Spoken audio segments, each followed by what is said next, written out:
मलिपूर्णरत्नचषकं रक्तोत्पलं बिभ्रति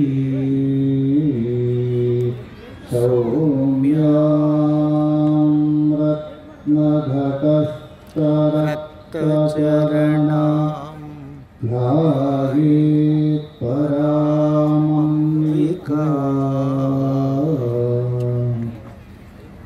गुरुर्ब्रह्मा गुरुर्विष्णुः गुरुर्देवो महेश्वरः गुरुः साक्षात् परं ब्रह्म तस्मै श्री गुरवे नमः।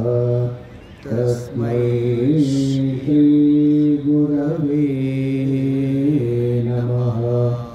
ॐ शान्ति शान्ति शान्तिः।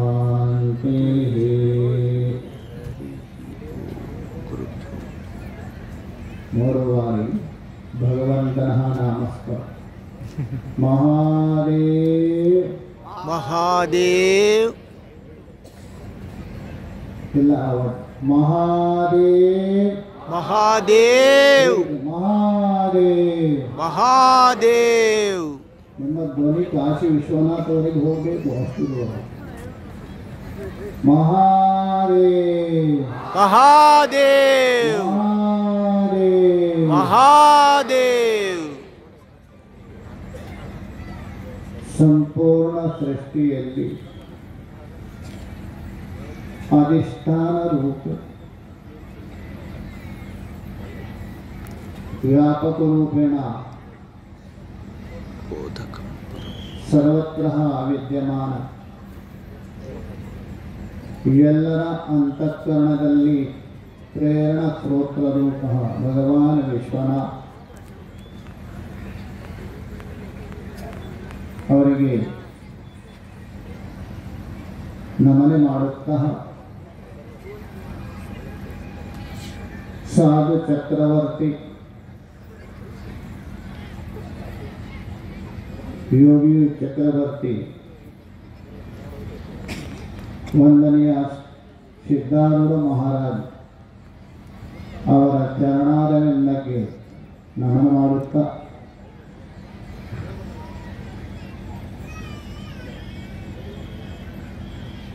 ಅರ್ಚನೀಯ ವಂದನೀಯ ಪೂಜನೀಯ ಕಿಂಚಲ ಪೀಠಾಧೀಶ್ವರ ಶ್ರೀ ಸ್ವಾಮಿ ಶಿವಾನಂದ ಅಪ್ಪಾಜಿ ಪಾದಾರವಿಂದಂ ಪಡಮಡುತ್ತಾ ಬೀದರದ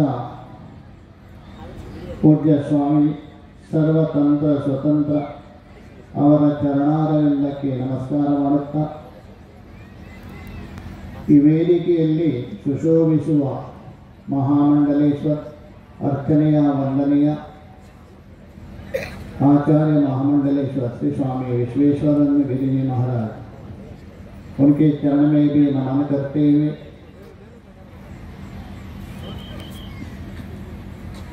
यल्लह महात्मा शिवस्वरूप जिज्ञासु साधक भक्तगण ಎಲ್ಲರಿಗೆ ಆತ್ಮರೂಪೇಣ ಅಭಿವಾದನ ಹಾಗೂ ನಮ್ಮ ಈ ಸಭಾ ಸಂಚಾಲಕ ಶಾಸ್ತ್ರಿ ಅವರ ಕನ್ನಡದಲ್ಲಿ ಮಾತನಾಡಿ ಇವತ್ತಿನ ವಿಚಾರ ಅತಿ ಸುಂದರ. ಕ್ಷಣಮಪಿ ಸಜ್ಜನ ಸಂಗತಿ ರಹಿತ. ಸಜ್ಜನ ಸಂಗ ಸತ್ ಸಜ್ಜನ ಅಂದರೆ ಸತ್ಸಂಗ. ಸತ್ಶಬ್ದ ಅದರ ಮೂರು ಅರ್ಥ ಮಾಡಬಹುದು. ಸತ್ ಪರಮಾತ್ಮ, ಸದೇವ ಸೌಮ್ಯ ಇದಮಗ್ರೆ ಆಶಿ, ಸತ್ಯಂ ಜ್ಞಾನಮನಂತಂ ಶ್ರುತಿ ಹೇಳುತ್ತದೆ. ಸತ್ ಪರಮಾತ್ಮ ಅವರ ಸಂಘ. ಅಥವಾ ಸತ್ ಪರಮಾತ್ಮ ತತ್ವ ಸಾಕ್ಷಾತ್ಕಾರ ಮಾಡಿದ ಗುರುಗಳ ಸಂಘ, ಅಥವಾ ಸತ್ ಪರಮಾತ್ಮ ಅಲ್ಲಿ ಒಂದು ಪ್ರಸಂಗ ಬರ್ತದೆ. ಕರ್ಣನಿಗೆ ಭಗವಾನ್ ಶ್ರೀಕೃಷ್ಣ ಮಹಾತ್ಮನ್ ಶಬ್ದ ಹೇಳಿದ್ದಾರೆ.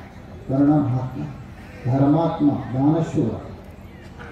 ಶಕುನಿ ಏವಂ ದುರ್ಯೋಧನರ ಸಂಘ ಮಾಡಿದ್ದರಿಂದ ದ್ರೌಪದಿಯಂತಹ ಪತಿವ್ರತಕ್ಕೂ ವೇಶ್ಯ ಶಬ್ದ ಪ್ರಯೋಗ ಮಾಡಿದ್ದಾರೆ. ಸಂಘ ಸಮಶ್ಚ ಸಮತಾಂ ಯಾತಿ, ಸಮಾನ ಸ್ವಭಾವದವರ ಸಂಘ ಮಾಡಿದರೆ ಸಮಾನಾರ್ಥ. ಹೀನೇ ಹೀನತಂ, ವಿಶಿಷ್ಟಶ್ಚ ವಿಶಿಷ್ಟತಾಂ ಯಾತಿ. ವಿಶಿಷ್ಟ ಮಹಾಪುರುಷ ಸಾಧು ಸಂಘ ಮಾಡಿದರೆ ವಿಶಿಷ್ಟ. ದೇಶ ಇರುವೆ ಹೂವಿನ ಸಂಘ ಮಾಡುತ್ತದೆ. ಹೂವನ್ನು ಭಗವಾನ್ಗೆ ಅರ್ಪಣೆ ಮಾಡಿದ್ದಾರೆ, ಅದರೊಂದಿಗೆ ಇರುವೆ ಸಹ ಅರ್ಪಣೆ ಆಯಿತು. ಅದೇ ಇರುವೆ ಇದು ಕಟ್ಟಿಗೆ ಸಹ ಸಂಘ ಮಾಡಿದರೆ ಕಟ್ಟಿಗೆ ಒಟ್ಟಿಗೆ ಅದು ಸಹ ಅಗ್ನಿಯಲ್ಲಿ ನಷ್ಟ ಆಗ್ತದೆ.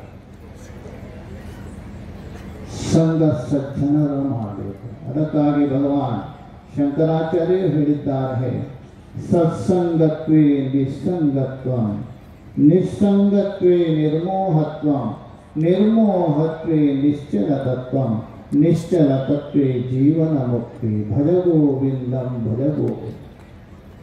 ಸತ್ಸಂಗತ್ವೇ ನಿಸ್ಸಂಗತ್ವಂ.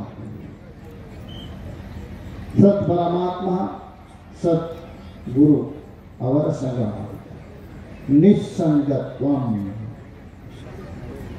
अर्थात आसक्ति बंधन का कारण निवृत्ति आते हैं। निस्संगत्वे निर्मोहत्वम, मोह बंधन का कारण। ಅದಕ್ಕಾಗಿ ಭಕ್ತರು ಹೇಳಿದ್ದಾರೆ, ಪೀತ್ವಾ ಮೋಹಮಯಿ ಪ್ರಮಾದ ಮದಿರಂ ಉನ್ಮತ್ತ ಭೂತಂ ಜಗತ್. ಅವಧೂತ ಗೀತೆಯಲ್ಲಿ ದತ್ತಾತ್ರೇಯರು 3 ಪ್ರಕಾರದ ಮದಿರ ಅಲ್ಲಿ ಉಲ್ಲೇಖ ಮಾಡಿದ್ದಾರೆ. ಅದರಲ್ಲಿ ಒಂದು ಮೋಹ ಅಂತ.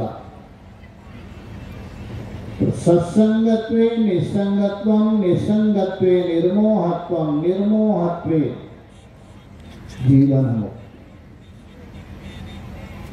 ಇದರಲ್ಲಿ ಸಂಗ ಮಾಡಬೇಕು. ಮದಾಲಸ ಹೇಳ್ತಾರೆ,